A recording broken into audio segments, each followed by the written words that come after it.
आज का दिन देश दुनिया के इतिहास में बेहद खास है। अंतर्राष्ट्रीय लघु उद्योग दिवस है आज। प्रत्येक वर्ष 30 अगस्त को अंतर्राष्ट्रीय लघु उद्योग दिवस मनाया जाता है। यह दिवस लघु उद्योगों को बढ़ावा देने और बेरोजगारों को रोजगार के अवसर उपलब्ध कराने के उद्देश्य से मनाया जाता है। भारत जैसे विकासशील देश में आर्थिक विकास के लिए लघु उद्योगों की महत्वपूर्ण भूमिका है। भारत के समग्र आर्थिक विकास में कार्य नीति महत्व को ध्यान में रखते हुए लघु उद्योग क्षेत्र के विकास के लिए आवश्यकता पर विशेष बल दिया गया है। लघु उद्योग में वे उद्योग हैं जो छोटे पैमाने पर किए जाते हैं तथा सामान्य रूप से मजदूरों और श्रमिकों की सहायता से मुख्य धंधे के रूप में चलाए जाते हैं। वे उद्योग जिनमें 10 से 50 लोग मजदूरी के बदले काम करते हैं लघु उद्योग के अंतर्गत आते हैं। आज़ादी के लिए फांसी के फंदे को चूमने वाले अमर शहीदों में से एक कन्हई लाल दत्त की आज है जयंती।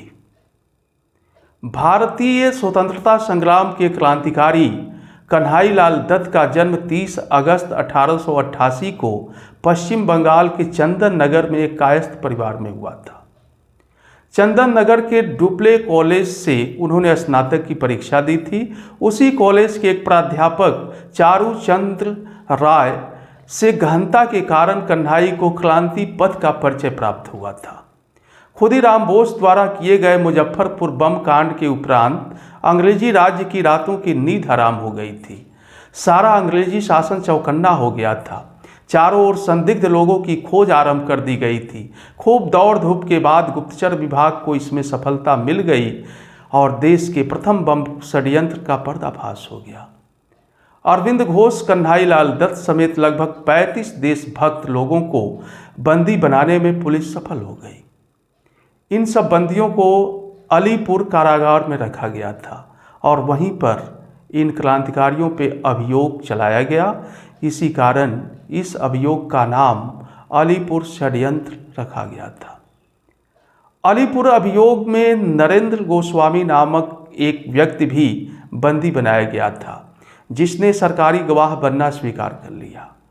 उसके इस देशद्रोह से क्रांतिकारियों के रहे सहे प्रयत्नों पर भी पानी फिर जाने की आशंका होने लगी।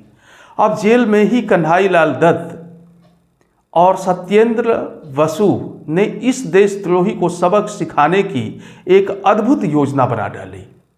31 अगस्त 1908 के दिन सत्येंद्र और कन्हई दोनों ने उनके निकट पहुंचकर उसे गोलियों से छलनी कर दिया।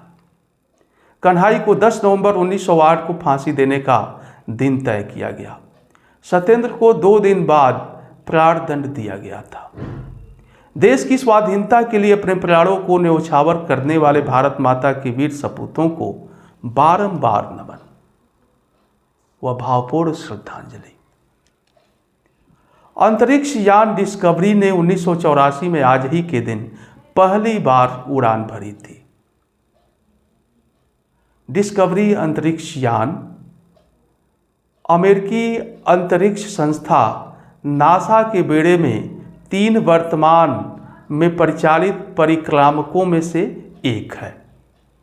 2 अन्य अंतरिक्ष यान हैं अटलांटिस और एंडियावर।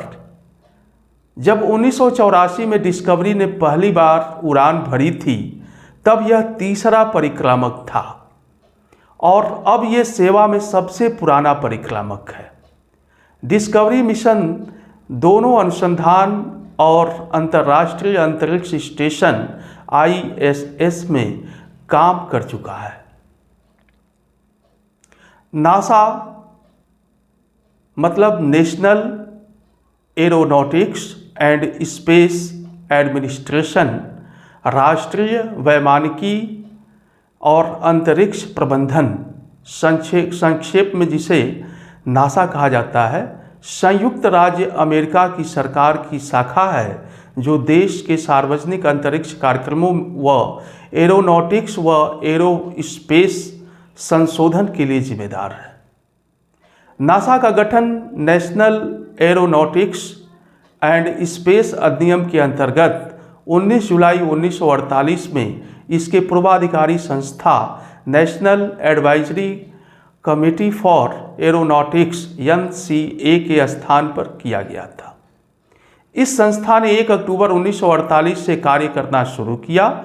तब से आज तक अमेरिकी अंतरिक्ष अन्वेषण के सारे कार्यक्रम नासा द्वारा संचालित किए गए हैं, जिनमें अपोलो चंद्रमा अभियान, स्काईलैब अंतरिक्ष स्टेशन और बाद में अंतरिक्ष शटल शामिल हैं।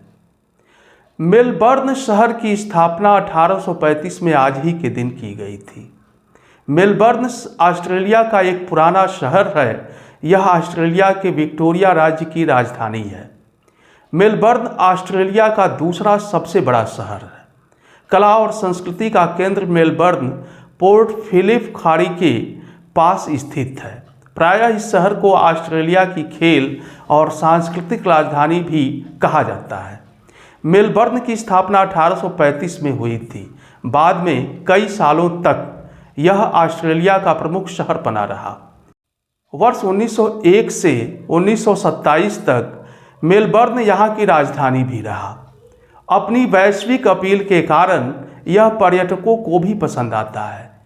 मेलबर्न में पर्यटकों के लिए कई आकर्षक वस्तुएं हैं। यहाँ का चिड़ियाघर, जो ऑस्ट्रेलिया का सबसे पुराना चिड़ियाघर है, दर्शनीय स्थलों में प्रमुख है। मेलबर्न में स्थित शाही वनस्पति उद्यान विश्व की सबसे अच्छे उद्यानों में से एक समझा जाता है। और अंत में हमारा आने वाला कल कैसा होगा, यह इस बात पर निर्भर करता है कि हम आज अपने बारे में क्या सोचते हैं। नमस्कार।